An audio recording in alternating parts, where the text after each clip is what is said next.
好，您拨打的电话暂时无法接通，请稍后再拨。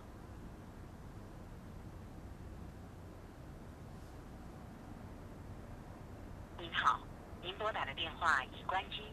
The phone you are。元朗电话暂时无法接通，茉莉阿姨电话也关机了。东阳，你跟我说实话，这份合同真不是你签的？我怎么可能签这个合同嘛？我不可能用我公司所有财产跟元老做什么借款担保，对不对？而且我根本就不知道这个什么贷款公司呀。那这个字儿是不是你签的？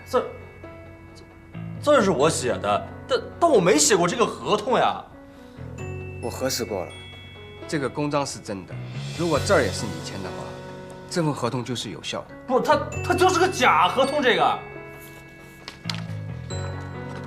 上个月7号，上个月7号你签过合同吗7号，想不起来了。那公司的合同除了你之外，还有谁经手？叶丹宁啊，叫他过来。他去老家了，给他放了3天假。你马上给他打电话。好，用免提，什么也别说，就问他什么时候回来。你听我的。好。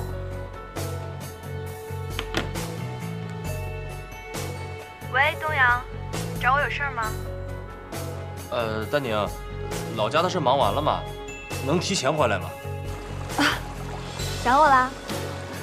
逗你的。武云飞不在你身边吧？我一猜就不在。他要是在呀，你怎么会给我打电话？好了，说正经的，领导有什么指示啊？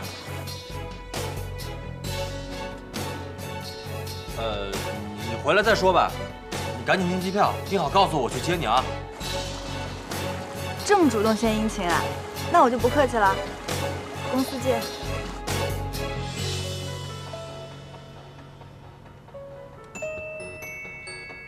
叔，我觉得这事跟叶丹宁应该没关系吧？防人之心不可无。可是我跟他认识都好几年了，应该不至于啊。黄总跟元老还有茉莉，他们认识的时间更长，这就是结果。哎，叔，你跟谁打电话呀？这件事情还是得告诉黄总。别，你别跟我妈说行不行？东阳，这可是大事。在这份合同里，公司的所有资产都做了担保，对方一旦起诉，邱氏必将易主。那我自己查呀。人都找不到，你上哪去查？我报警，我告他们诈骗，这明明就是诈骗。他现在已经做成了合同纠纷。东阳，你听我的，这件事情必须告诉黄总。你告诉我妈干嘛呀？你告诉她，她跟我爸一直被心血毁在我手上是吗？东阳，现在不是逞强的时候。那你给我点时间，我自己先查，我们还有时间，对不对？如果我拖一拖的话，应该能争取几天。好，那就先拖几天。我们先找着叶丹宁，然后东进去之后咱们再说，行不行？好吧，谢谢。有任何情况给我来电话，我的手机不关机。记住一点，遇到任何情况，保持冷静。好。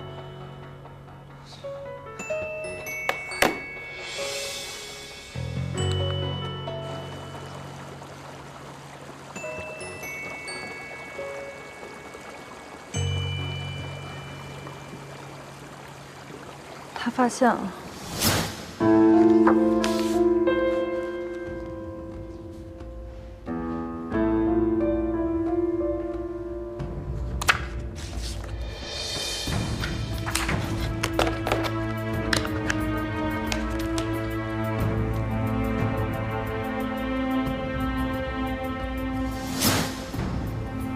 来，这些东西拿着。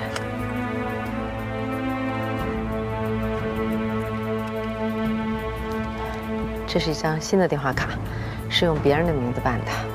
这张银行卡是我用远房亲戚的名字给你办的，卡里的钱够你好好休息1、2年的。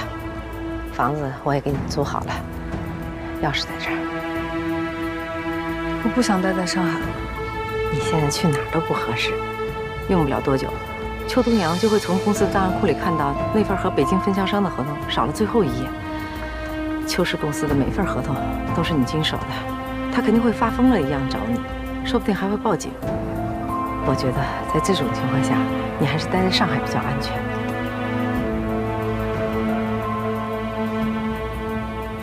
害怕了？万一被查出来，我会坐牢吗？法律是要用证据说话的。合同是你经手，可是经过这么多天，经手的人不止你一个。只要没有证据，邱东阳和黄婉莹就算心里清楚，也没有任何办法。只要你不承认，邱氏就必须履行合同。放心吧。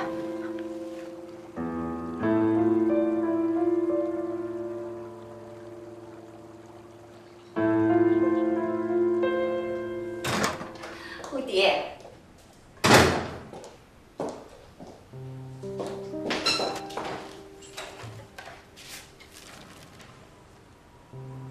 当你看见这封信的时候，我已经要离开上海了。还记得咱们一起看过一本书吗？书上有这么一句话：一个人的过去，决定了他的现在。这些年，为了活着，我伪装成另外一个人。但从今以后，与你生活的我，不可能一直是那个戴着面具的我。真实的我没有这颗健康的心脏，它一定会让你失望的。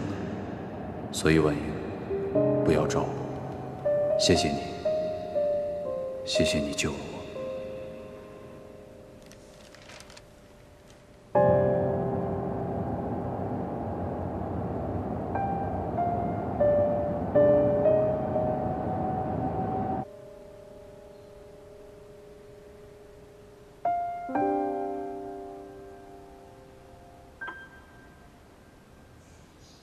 林飞，你说他怎么说走就走了呢？是啊，前几天他还让我早点要孩子呢，说把丁丁带大了，就帮着我带孩子。你说我对他不好吗？我做的挺好的，他要什么我给他买什么，我还给他钱，我还帮他换了心。我们说的好好的。等他好了，我们好好过日子。他怎么说走就走了呢？是不是换了心，心就变了？谁的心变了？当妈的心永远不会变的。我又不是他妈。其实我要的不多，我跟他说的好好的，我就让他陪我10年，我就知足了。可是他还是走了。唉，走吧，也比到时候我7老8十了，他再跟个年轻漂亮的走，我到那个时候更惨。可是他走的也太早了，我还没来得及好好孝敬他呢，他就走了。要是时光能倒流，他说什么我都听他的，我一定不再惹他生气了。好了，走了的人就走了，你再纠结都没有用。你就是病了，累了，你想他了，他也不知道。所以啊，别难为自己了。最重要的，我们得好好活着啊。可是我还是觉得我太不孝顺了。你是就想让我妈在上海住套大房子，可是到了我连点首付都没攒够。妈，说句实话，我对你比对我妈孝顺多了。那你是对东阳，又不是对我。我是冲着东阳啊。可那不是因为我们俩是夫妻吗？要想夫妻和睦、家庭和睦，我不就得好好伺候您、孝顺您吗？做饭、洗衣服、打扫房间、收拾屋子，这些都是我妈教给我的。可是这件事儿，我没有一件为她做过。直到她生病住院了，我才陪了她几天。我因为害怕您不愿意，我想给他点零花钱，我还得瞒着您。我有那么小气吗？您是不怎么大吗？我我妈老跟人家说她闺女嫁得好，人家根本都不信。我妈穿的衣服都是10几年前的老款，戴的首饰还是当年陪嫁时候的首饰。在上海跟我哥挤在那么一个小商品房里，人家能相信他闺女嫁得好吗？人都说干得好不如嫁得好，可是啊，这嫁得好未必能活得好。这鱼和熊掌啊，不能兼得。人呀，不能太贪心，否则就会像我。唉，老了还瞎折腾，折腾来折腾去，就落了个感谢信。这说出去啊，都是个笑话。妈，不管怎么说，吴迪还活着呢，没说他哪一天又回来了，就把他为什么离开原原本本的告诉你。可是我妈都已经不在了，我想干什么都来不及了。我想跟她说对不起，她都听不到了。回来，等他回来，说不定人家已经娶妻生子了。我不想了，反正我对他问心无愧，不见也好，说不定这就是缘分尽了。好了，不想了，饿了吧？走，妈带你吃饭去。吃不下，妈，我想我妈了。好了啊，把眼泪擦干了。你再哭不吃饭，让你妈知道，她会心疼的。你别再想什么孝顺不孝顺的了，人不在了，想这些也没有用了。等你将来有了孩子，你就知道了。当父母的，生孩子不是为了光宗耀祖，能有大出息是最好的。大不了平平安安的，还少操心呢。你只要好好的，就是对他最大的孝顺。可是我没有妈了。傻孩子，别想了，你还有我呢。你就拿我当你的亲妈，好吗？妈。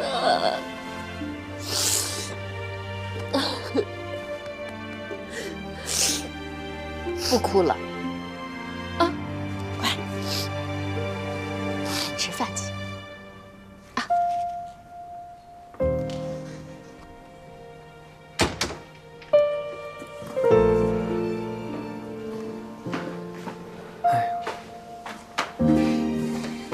睡着了？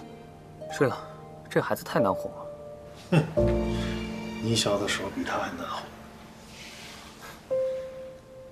什么呀？水卡、电卡、燃气卡。你隔3差5了，也看看那个表，别忘交了啊。另外做完了饭，别忘了把房门关上。这是丁丁的接送卡。现在这个上下学的时间改了，比以前提前了半小时。你早上别忘了上闹钟，免得迟到。爸，您要回去多长时间10来天吧。那这个费用都不用缴了，你就回来了？万一要是回不来呢？什么意思啊？这你不想管了？我就是回来了，我也不管了，顶多是帮你搭把手。也行，我都这么大了，我自己会管好的。答应的挺好的，这是你一贯的作风。瞧您这话说的，就你这德行，跟我年轻时候一模一样。老话不是说吗？前人走的路，后人都在走。年轻时候犯的错，一个也少不了。不怕犯错误啊，就怕是一辈子不知道自己有错。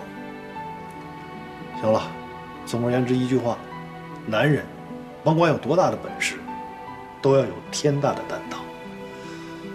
这是你爷爷送给我的话，今天我把它正式的送给你，将来等丁丁长大了，你再把它送给他。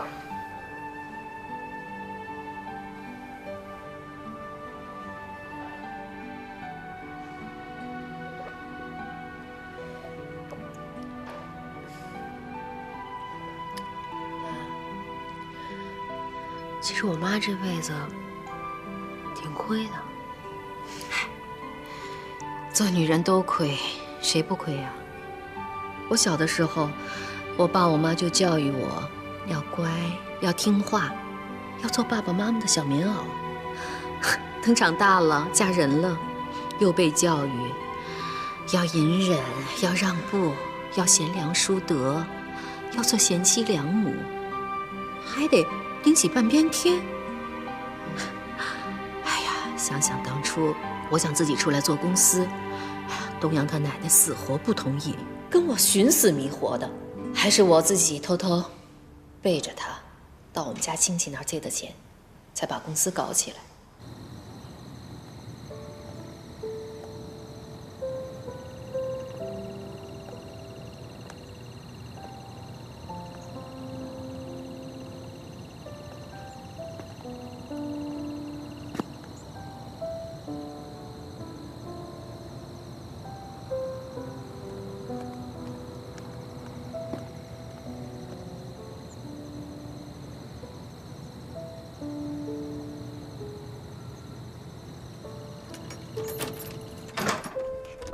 想想那个时候真苦啊！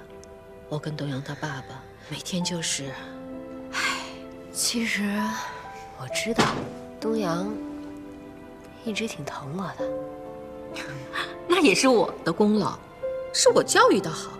我从小就教育我们东阳，要做乖孩子，将来娶了老婆，要对老婆踏踏实实、一心一意的好。哎，东阳。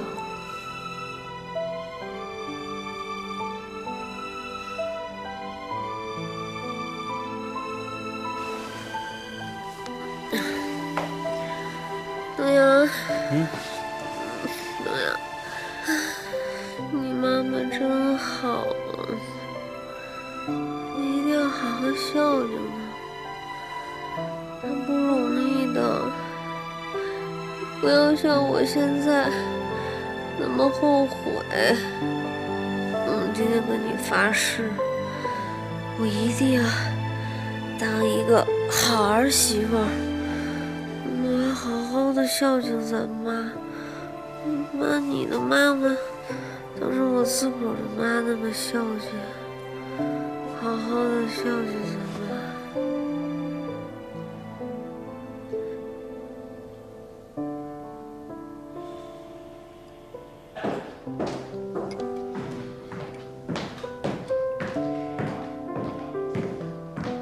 哎，东阳，快来，妈刚熬好的，来趁热吃。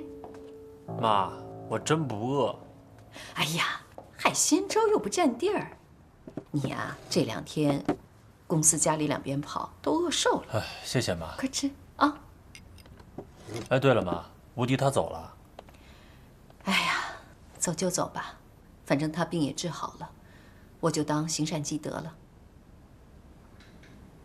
哎，想什么呢？没想什么，就是最近公司可能事太多了，我有点累。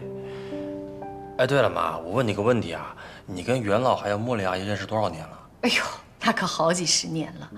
我认识他的时候，我跟你爸爸还没结婚呢。哎，你怎么想起问这个来了？没什么，就是袁老他最近状态不是特别好，这不茉莉阿姨回来了嘛，然后公司最近有几个项目都是用她的设计，我就怕影响公司，所以我就问问。哎妈，最近我听了一些闲话，我说了你别生气啊。我听说当年茉莉阿姨跟袁老离婚是因为你。胡说八道！他离婚的事儿，我跟你爸是都反对的。哎，我两边劝，可他们谁都不听啊。你不知道那个茉莉阿姨死犟死犟的，切，千金大小姐脾气，稍微对她不如意，她就闹。哎，她把袁老弄得差点没自杀。啊，那后来怎么样了？哎呀，也没什么，她就是太任性。你跟我说说具体的呗。哎呀，其实很简单，就是袁老当时在他们家公司，后来他们俩结婚了，那他就是算上门女婿了。这上门女婿的饭不好端，哼，他要受老丈人的气，所以他就想离开。那个时候我跟你爸正好在创建公司，所以他就想跟我们一起创业。我当时是不同意的，可是他背着我把所有的条件跟你爸都谈好了。等我知道了，他已经把合同都签了。那再后来呢？再后来，好像不到1年吧，他们就移民去美国了。那你说这茉莉阿姨怎么又回来了呢？她是不是准备跟元老复婚啊？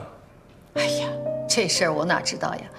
他们2个人恩恩怨怨一辈子了，感情的事情我哪知道呀？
怎么了？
丁丁，你怎么起来了？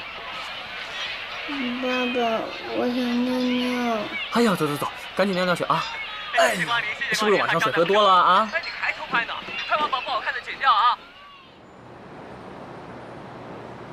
小常来电话了，没接到叶总。航班号没弄错吧？我也以为是弄错了，就打电话给叶总。叶总手机停机了。停机你给他交费呀！不是欠费，我打电话给服务台问过了，办的是停机保号。什么意思？董秘书，你把上个月7号的合同给拿过来。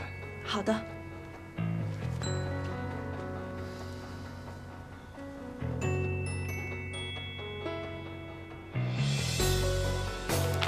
我从档案袋里拿出来的时候就是这样的。我记得存档的时候我检查过一遍，最后一页是在的。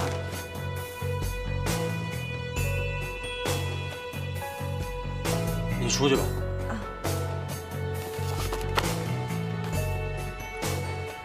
元老、茉莉、叶丹宁，他们3个一起过来骗我是吧？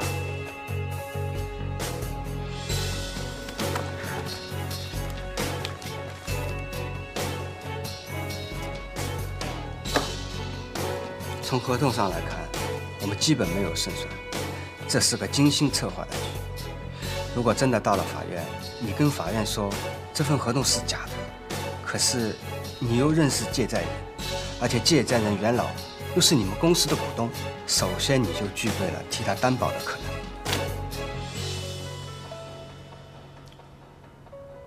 那如果我找到叶丹宁呢？别说你现在找不到他，就算找到了也没办法。你说是他在合同上做了手脚，证据没有证据，你就算知道是他做的，一点办法都没有。叶丹宁，你给我出来！我知道你在里面，叶丹宁，你给我出来！叶丹宁，叶丹宁，你干什么呢？滚！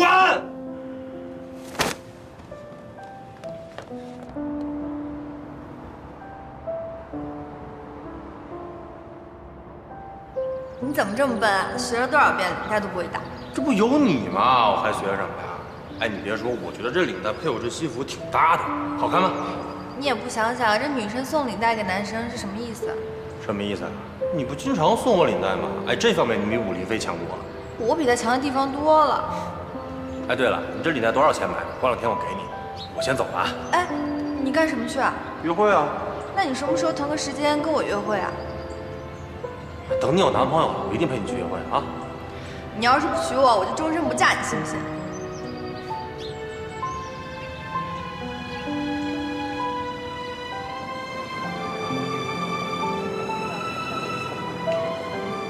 欢迎加入公司，也感谢邱总的信任。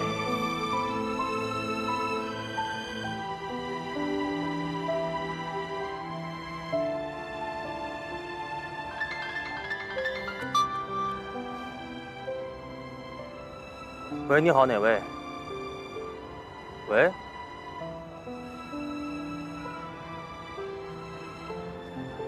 喂？叶丹宁吗？想不到你还会给我打电话呀，挺好的。这么多年的老同学就是不一样啊，念旧情，符合你的性格。我就不明白为什么，丹宁，你为什么要这么对我呀？设计的可真够精密的呀！假借款假合同，你不愧是咱们班的女学霸呀！为什么呀，丹宁？我就想知道为什么。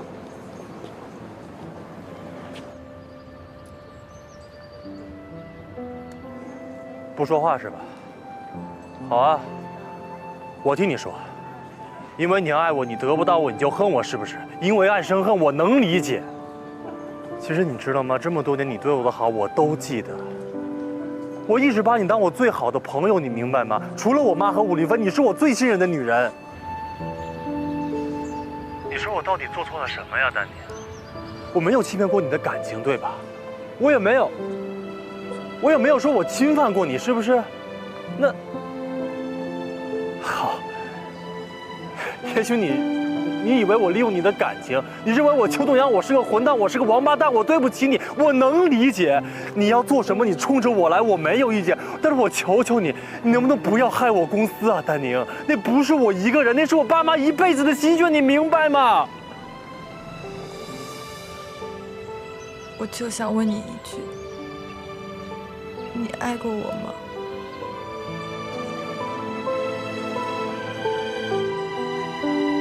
在结婚之前，在你和武林飞之间没有犹豫过。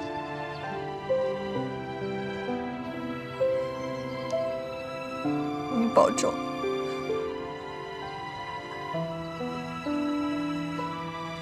喂？喂？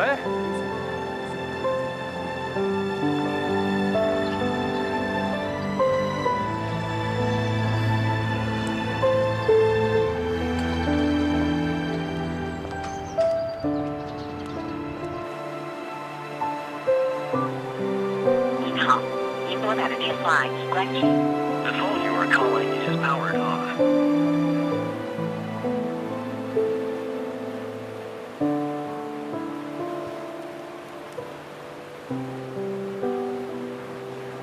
喂，林律师，叶丹宁给我打电话了，我感觉他就在上海，你能不能想想办法呀？我已经没有退路了。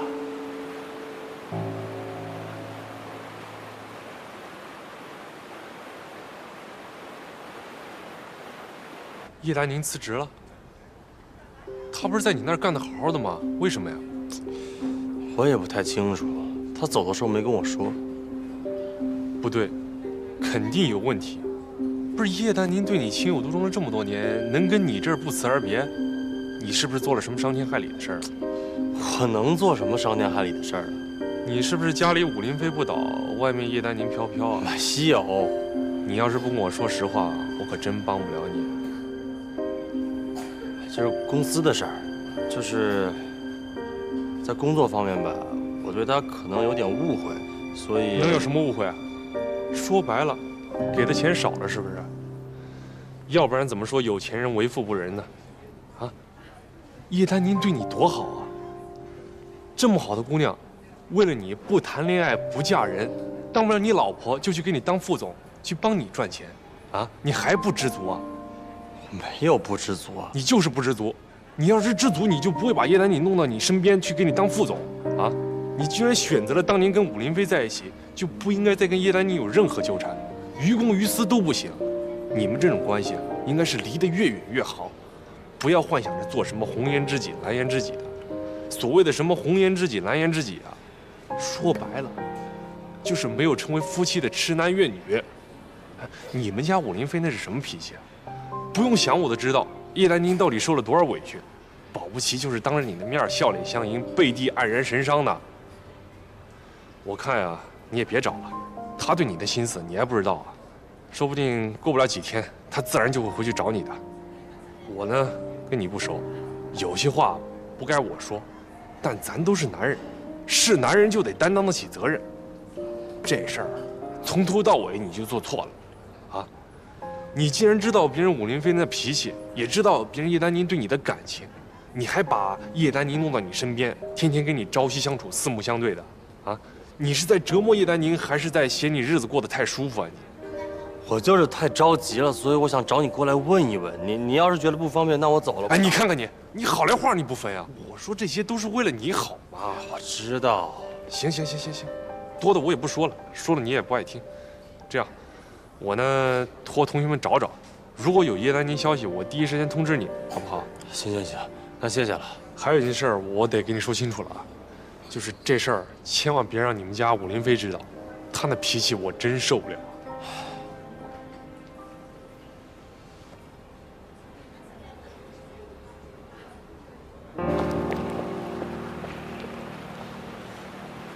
你怎么坐在这儿喝酒呢？来了，你别说，还真管用啊！我跟你说我在黄浦家，你就过来了，怎么着？担心我自杀呀？我给你叫了车送你回家。回什么家呀？过来，坐着喝酒。你别在这撒酒疯。撒什么酒疯啊？就这么几瓶酒，我就能喝醉啊？我告诉你，人世间最痛苦的事情是什么？就是当你想喝醉了撒酒疯的时候，你发现你怎么喝都喝不醉。哎，我今天叫你过来是有事情跟你宣布。听好了，从今天开始，我要跟你彻底分手。我们早就已经离婚了。我是说。彻彻底底的分手，这辈子再也不见面的分手。我想好了，你说我们两个像两条小鱼一样，互相相濡以沫的吐着小泡泡，还不如给对方一条生路呢。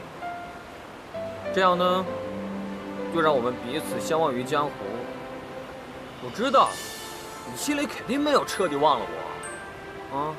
要不然你都不会接我电话，你也不会在这儿。你这个人就是这个毛病，心太软。你的心啊，就软得跟豆腐一样。哎，对了，哎，我刚才啊，看见一对小情侣在吵架，你知道为什么吵架吗？因为一套房子。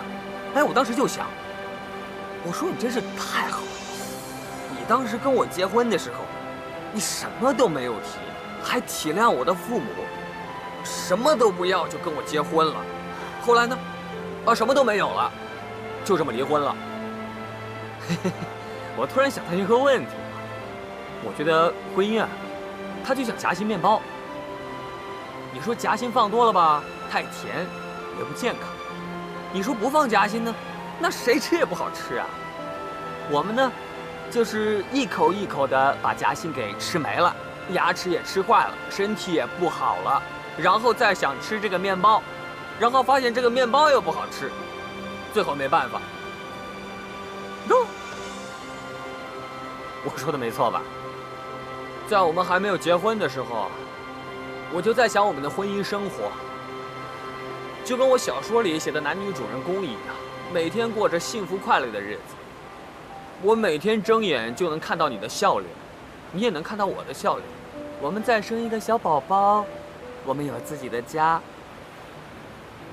唉，但小说就是小说，现实生活中呢？啊？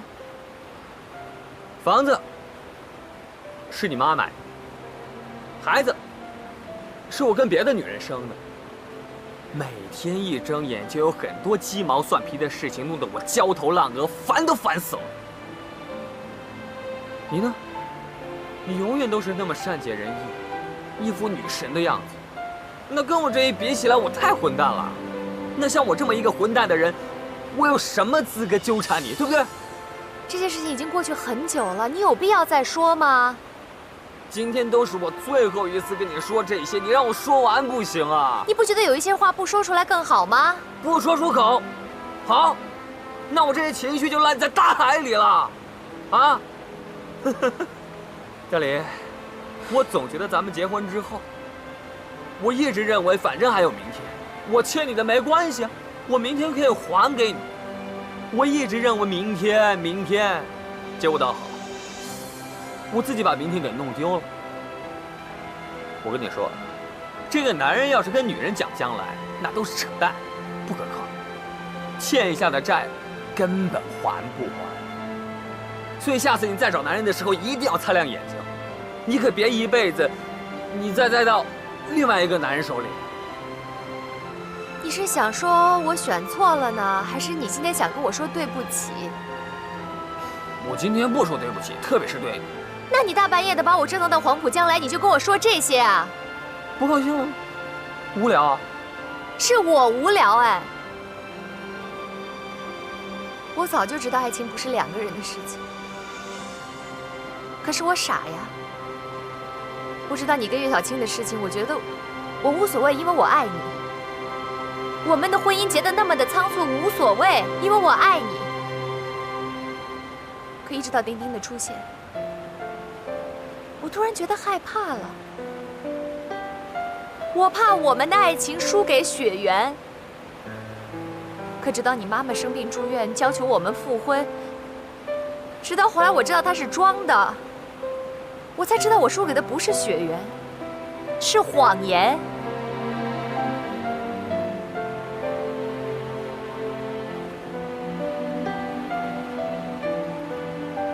你还是恨我妈？